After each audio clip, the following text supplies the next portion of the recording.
programang ito ay rated SPG. Striktong patnubay at gabay ng magulang ang kailangan. Maaaring may masiselang tema, lengguwahe, karahasan, sexual, horror o droga na hindi angkop sa mga... Galing sa akin yung so may fingerprints ko on them.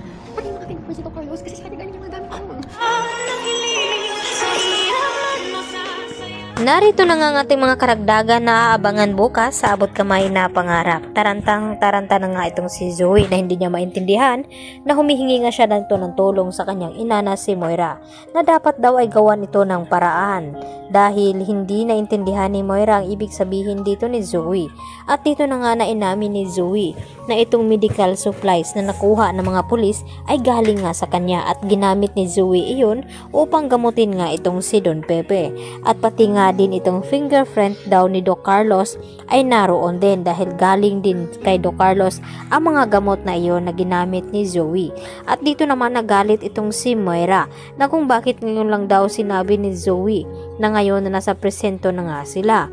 At dito naman naisipan ni Moira na tawagan itong kanyang kakilala ang isang pulis maliban nga kay Balahadja ay dahil may kasabwat pa itong si Moira na noon na patuloy pa rin na humihingi ng pera sa kanya. At ito ang tanging makakatulong sa kanya dahil pulis din ito at may malaking katungkulan. At ipapawalang bisa itong fingerprint dito ni Zoe nang sa ganon ay malulusutan niya ito. Dahil hindi nga makakapayag itong si Moira na makulong nga itong kanyang anak dahil sa ginawa nito kay Don Pepe. Kaya nakonsensya naman ang husto itong si Zoe.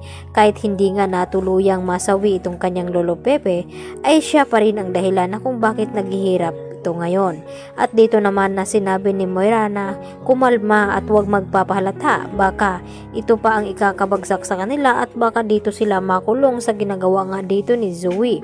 At dito nga na nagkukulong sa kwarto itong si Zoe at nag-isip-isip at hindi na niya maintindihan ang kanyang sarili dahil inuusig na nga siya ng kanyang konsensya ngayon dahil sa ginawa nito kay Don Pepe at lalo pat nagpapakita sa kanya itong si Lolo Pepe.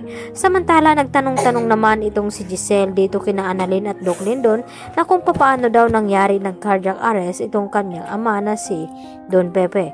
At dito naman na ipinaliwanag ni Doc Lindon Javier na wala daw sila doon sa kwarto ni Don Pepe nang mangyari itong cardiac arrest. At ang naabutan na lamang nila ay walang iba kundi ito nga si Doc Carlos Benitez.